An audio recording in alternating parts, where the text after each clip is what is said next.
दोस्तों, जब भी मैं वीडियो डालता था यूट्यूब पर, चाहे वो कोरोना के बारे में है, फास्टैग के बारे में है, चाहे किसी टॉपिक पे है, बैंक पेंशन के बारे में है, वेज रिवीजन के बारे में है, तो नीचे कमेंट्स आते थे, सर पीटीएस के बारे में कोई वीडियो बनाइए। दूसरा कमेंट में लिखा था पीटीएस का क्या बना, पीटीएस की आवाज़ उठाओ। तो ऐसे ही कमेंट्स आते थे, तो मैं हर एक कमेंट्स के नीचे लिख देता था नोटेड फॉर फ्यूचर, मैं वीडियो बनाऊंगा, मैं लिख देता था। और इस बात को भी 1 साल के आसपास होने लगा है। और कुछ पीटीएस जो पंजाब नेशनल बैंक के में भुवनेश्वर में मिस्टर संतोष नायक जिनके जनरल सेक्रेटरी हैं, उनसे मेरी बातचीत टेलीफोन पर होती रहती है। ऐसे ही और कई पीटीएस हैं जो और जगह पर पोस्टेड हैं, जैसे मनोज कुमार है, रोहित है, और राकेश है, विजय है, रोनाल्ड है। ऐसे कई लोगों से मेरी बातचीत होती रहती है।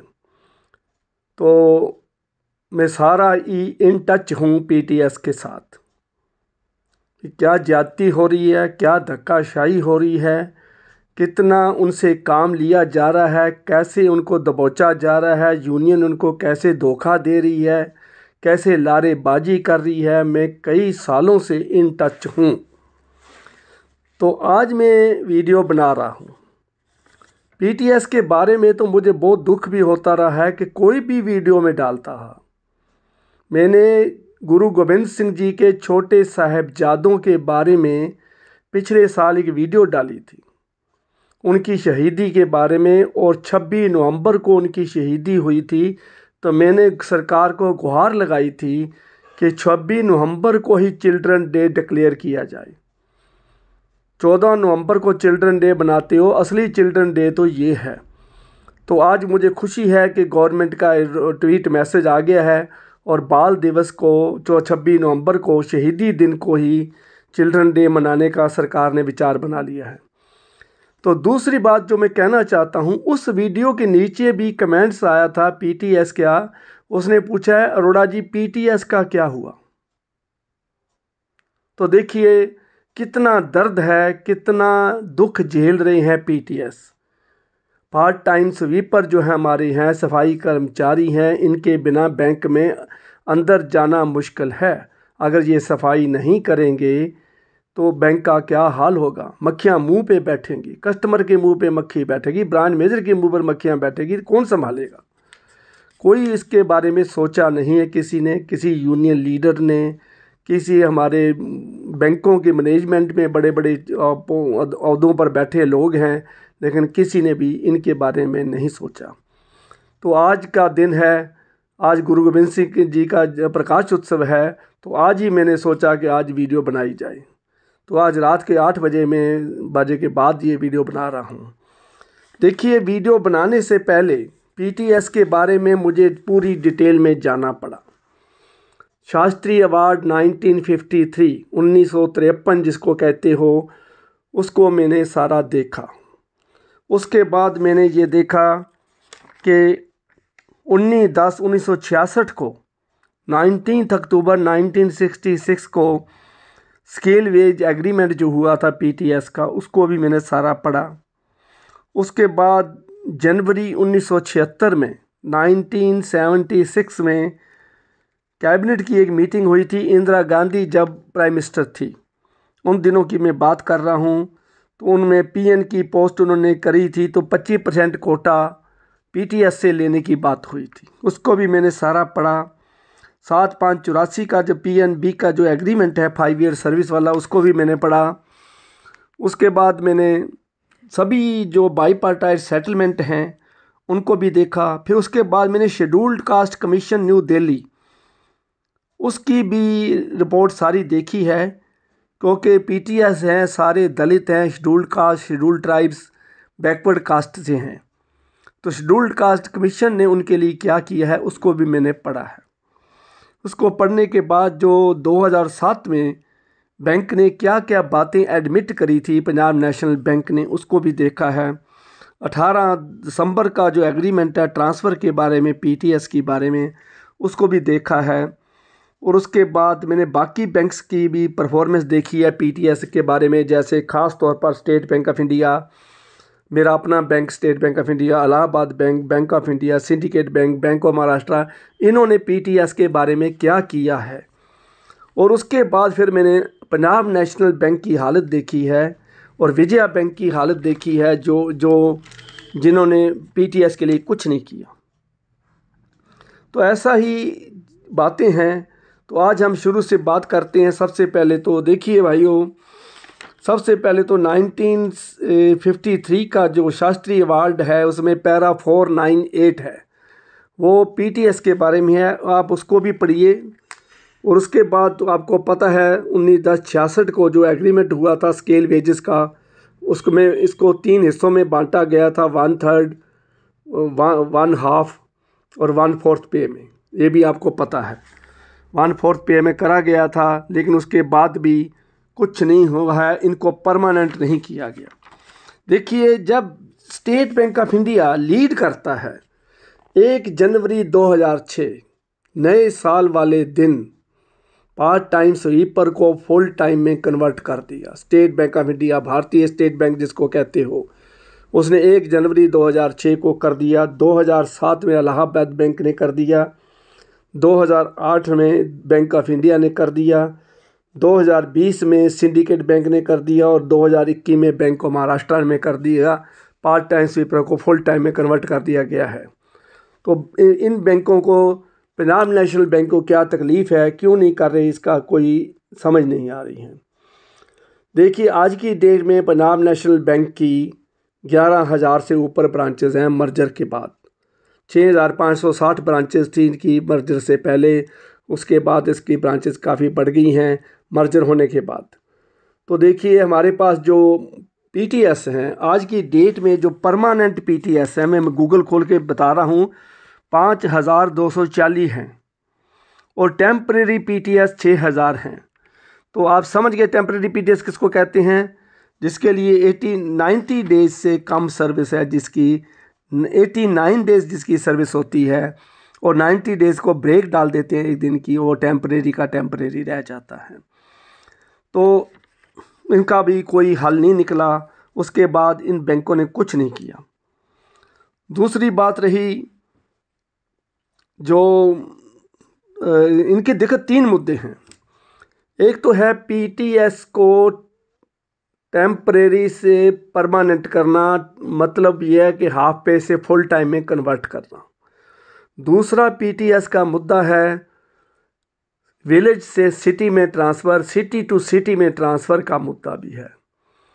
तीसरा है प्रमोशन का मुद्दा। पीटी हाफ जो 89 डेज वाला टेम्परेरी पीटीएस है उसको पार्ट टाइम स्वीपर में कन्वर्ट करना, पार्ट टाइम को फुल टाइम में कन्वर्ट करना, फुल टाइम स्वीपर को पीएन प्रमोट करना, ये भी बात हुई है। इसके बारे में मैं चर्चा करना चाहता हूं, लेकिन वीडियो बहुत लंबी हो जाएगी, इसलिए ये पार्ट 1 इसका समझिए। अगर कोई और ज़रूरत पड़ी तो मैं पार्ट 2 में वीडियो बनाऊंगा, लेकिन मैंने आपके साथ वादा किया है तो मैं वीडियो बना के ही छोड़ूंगा, चाहे मुझे सारी रात जागना पड़े, सारा हफ्ता लगाना पड़े, मैं बना के छोड़ूंगा। तो देखिए, एक लड़ाई है, बहुत लंबी लड़ाई चल रही है। देखिए, सबसे पहली बात तो मुझे हैरानी पीटीएस के ऊपर भी होती है। आज का जो पीटीएस है वो अनपढ़ नहीं है, क्योंकि मैं पीटीएस को पर्सनली जानता हूँ, मेरे दोस्त हैं, मेरे साथ मिलने वाले हैं। मैं बैंक में जाता हूँ, मुझे मिलते हैं, तो उनसे मेरी बातचीत होती रहती है। वो सब पढ़े लिखे लोग हैं। मैंने बीए पास ग्रेजुएट पीटीएस देखे हैं, मैंने diploma BTech diploma holder PTS देखा है, मैंने ऐसे देखे हैं पीटीएस जिनके बच्चे बीटेक इंजीनियर हैं। तो घर में पढ़े लिखे का माहौल है, खुद पढ़े लिखे हैं, जिनके पास एंड्रॉयड मोबाइल है, जो फेसबुक चलाते हैं, गूगल पे सर्च कर सकते हैं, यूट्यूब देखते हैं। तो फिर अनपढ़ता कहाँ से रह गई? आप पढ़े लिखे लोग हो, आप पढ़े लिखे जैसे सारा काम कर सकते हो। आप गूगल पे सर्च करके शास्त्री अवार्ड देख सकते हो, आप गूगल पे सर्च करके Punjab national bank agreement with PTS इस देख सकते हो, अब पंजाब नेशनल बैंक की टोटल ब्रांचेस कितनी है ये देख सकते हो, और टोटल ब्रांचेस में कितने पीटीएस काम कर रही हैं उनकी काउंट नंबर देख सकते हो। गूगल दिखा रहा है, गूगल दिखाता है, डक डक गो दिखाता है, ब्रेव ब्राउज़र जाके दिखाता है, सॉल्व ब्राउज़र दिखाता है, किसी ब्राउज़र में जाके आप देख सकते हो। तो और भी काम कर सकते हो। बैंक में किसी ब्रांच में चले जाइए, ब्रांच मैनेजर के पास HRD ओपन करने की पावर है, तो HRD का जो वेबसाइट है वो खोलेगा तो उसमें वहाँ दिखाएगा हमारे पास कितने PTS हैं, हमारे पास कितने क्लर्क हैं, कितने ऑफिसर हैं, तो कितने पार्ट टाइम स्वीपर हैं, वो सारा डाटा दिखाता है। तो आप जाके रिक्वेस्ट करके देख सकते हो। तो ये सारा कुछ पॉसिबल है। आज की डेट में एंड्रॉयड मोबाइल आपके हाथ में है, यूट्यूब आपके पास है, फेसबुक आपके पास है, इंस्टाग्राम आपके पास है, ट्विटर आपके पास है, तो किसी बात के डरने की ज़रूरत नहीं है। आपने सिर्फ एक पक्का इरादा ठान लेना है कि हमने मैनेजमेंट के साथ फाइट करना है। अब दूसरी दुख की बात यह है कि फ़ाइट करने के लिए हमने यूनियन बनाई थी, हम यूनियन को चंदा देते हैं, हमने यूनियन लीडर खड़े किए थे कि तुम हाथी के साथ लड़ाई करने के लिए हमने दूसरा हाथी खड़ा किया था, ताकि अगर हाथी हमारे को मारेगा, जब हमारे साथ कोई जाति हो तो हमारा हाथी उसके साथ लड़ाई करेगा। लेकिन दुख की बात यह है कि हमारा हाथी उस हाथी के साथ मिल चुका है, उसके साथ मिला हुआ है। वो आपकी बात नहीं करता है, वो झूठे लारे लगाता है, वो झूठ बोल के आपको ट्रकाता है, टाइम पास कर देता है। जब भी कोई PTS जाता है, मैंने वीडियो सुनी है अभी एक लेडी स्वीपर की, जब भी कोई PTS यूनियन लीडर के पास जाता है, उसको कहती है कि मुझे गांव से शहर ट्रांसफ़र करा दो, तो उसको बोलते हैं तुम तो 1/3 पे लगी हुई हो, वहाँ तो पोस्ट जो 1/2 की है, आप कैसे जा सकती हो, आप कैसे जा सकते हो, तुम्हारी तो सर्विस पूरी नहीं हुई है, तुम्हें 5 साल की सर्विस बहुत ज़रूरी है, तुम कैसे जा सकते हो। जब PN की प्रमोशन की बात आती है, तुम्हें पढ़ना लिखना नहीं आता, उसके लिए पढ़ना लिखना ज़रूरी है, तो तुम कैसे जा सकते हो, तुम PN कैसे बन सकते हो। तो रोज़ झूठ बोल बोल के उनको ट्रकाया जा रहा है। और मुझे दूसरी दुख की बात यह है कि अभी फेसबुक पर मैंने देखा है कि नए साल वाले दिन सारे PTS इकट्ठे होकर बर्फ़ी के डब्बे लेके यूनियन लीडरों के घर चले गए। ये नए साल की मुबारक हो, फूलों के गुलदस्ते लेके चले जाते हो। जो लोग आपको धोखा दे रहे हैं, वो जो आप गद्दार हैं, जो आपके लारेबाजी लगा रहे हैं, उनके लिए फूलों के गुलदस्ते लेके जाते हो। बहुत दुख होता है मुझे।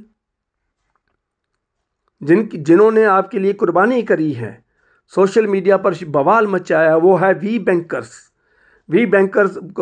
PTS के लिए फाइट कर रहा है। तो ऐसे लोगों को फूलों के गुलदस्ते दो।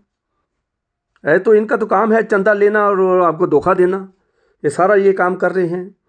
उसके बाद आप देखिए कि जो एग्रीमेंट हुआ था इंदिरा गांधी के टाइम में, उसकी भी आपको बात बता दूं, जनवरी 1976 में, 1976 में इंदिरा गांधी के टाइम में हुआ था। तो उसमें ये एग्रीमेंट हुआ था कि जो PTS हैं, जब हम PN की पोस्टें निकालेंगे, कोई भी बैंक PN की पोस्ट निकालेगा तो 25% उसमें से लिए जाएंगे, पार्ट टाइम स्वीपर से लिए जाएंगे।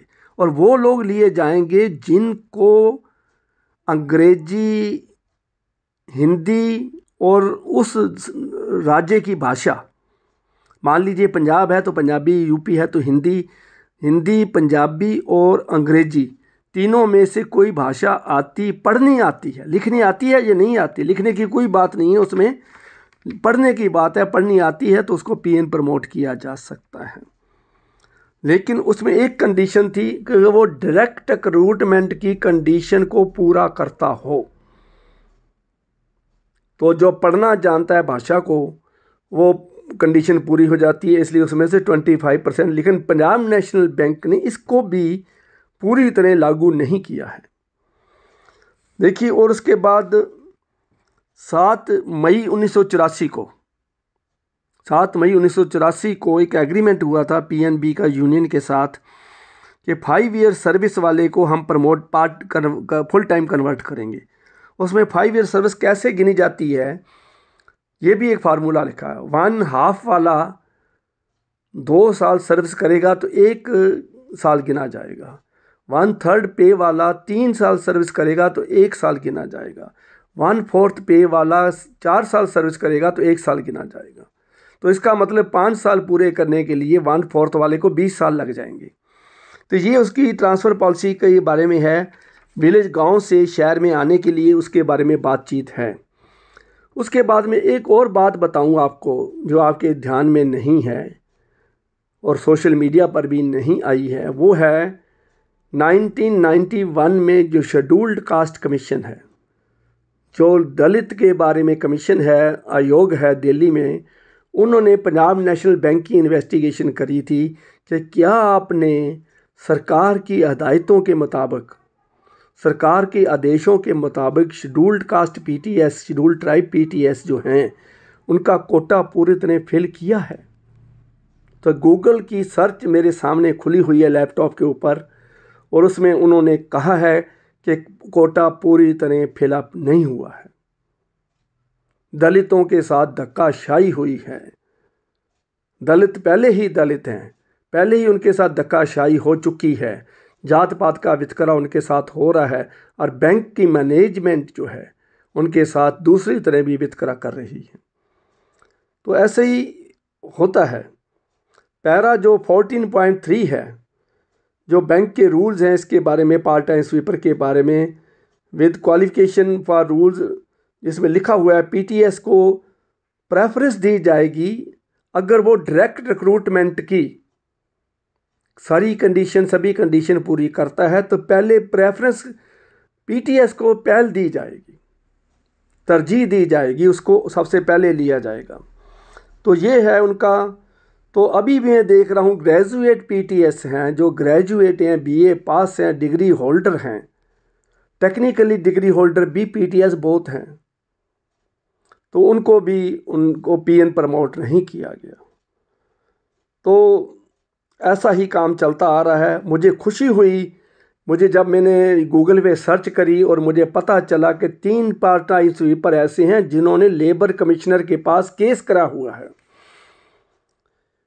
एक ने नोएडा में केस किया है रीजनल लेबर कमिश्नर के पास, एक ने करनाल में किया है, एक ने जलंधर में किया है।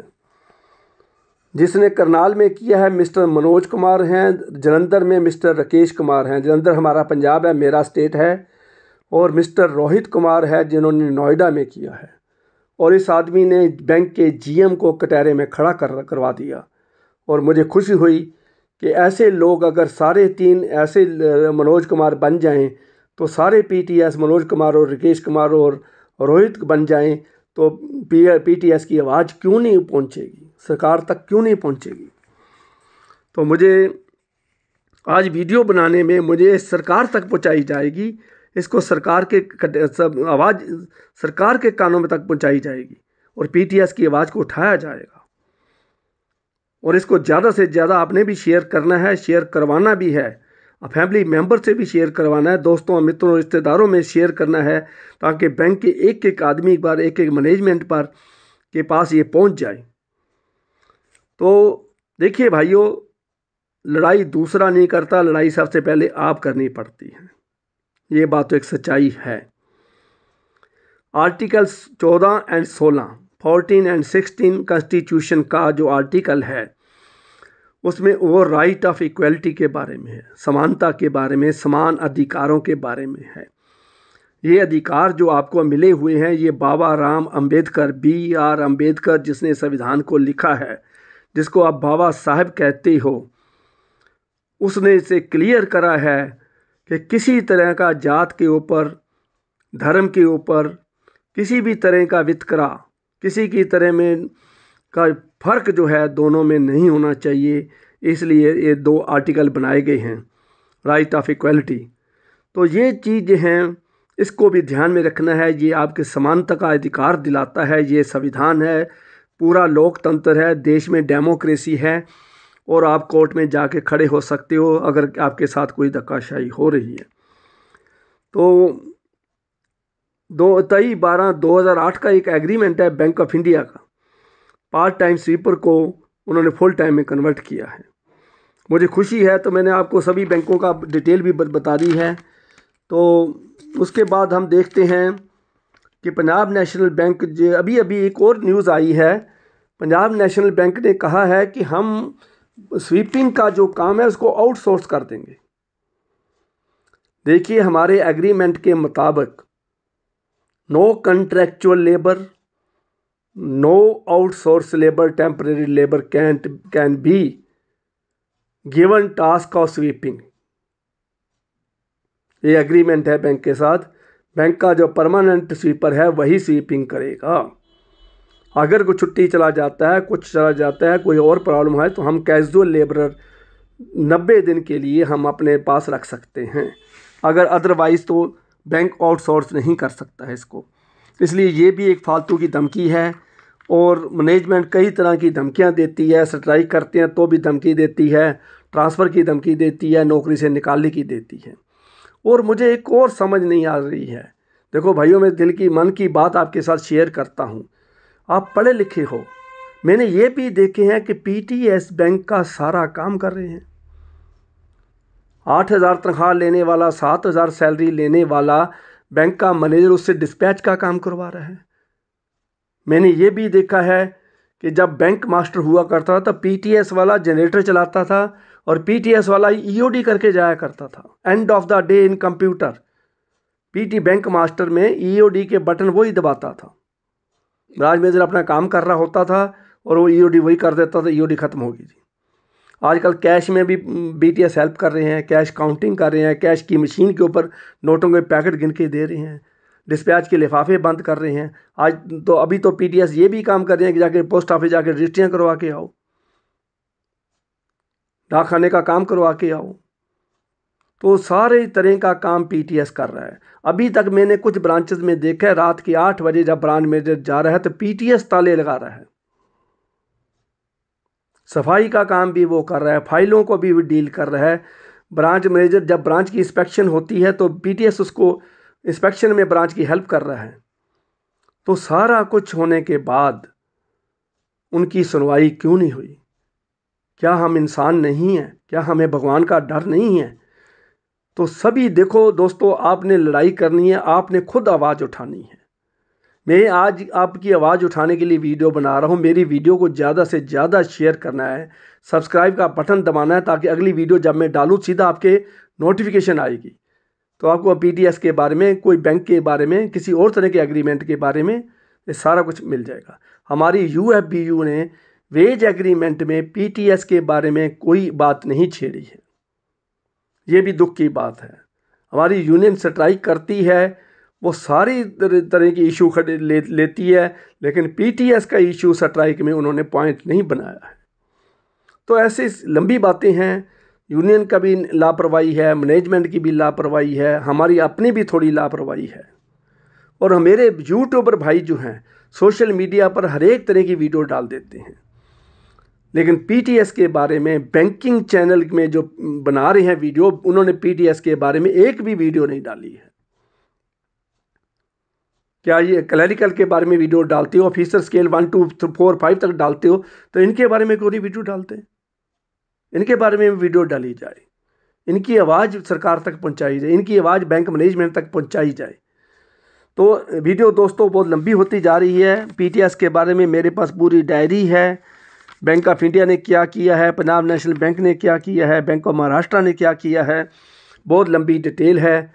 मैं इतनी लंबी वीडियो नहीं बनाना चाहता। तो आप इस वीडियो को, मुझे आशा है कि जितना डाटा मैंने दिया है वो उस तरह से करें। और जिन लोगों ने लेबर कमिश्नर के पास केस किया है उन लोगों से मोटिवेशन लें, उनसे शिक्षा लें कि आप पढ़े लिखे लोग हो, आप भी ऐसा कर सकते हो, अपनी आवाज़ कोर्ट में ले जा सकते हो। अगर यूनियन आपकी हेल्प नहीं करती है तो आप खुद खड़े होकर अपना हक मांग सकते हो। गूगल में सर्च कर सकते हो, हर तरह की सर्च होती है।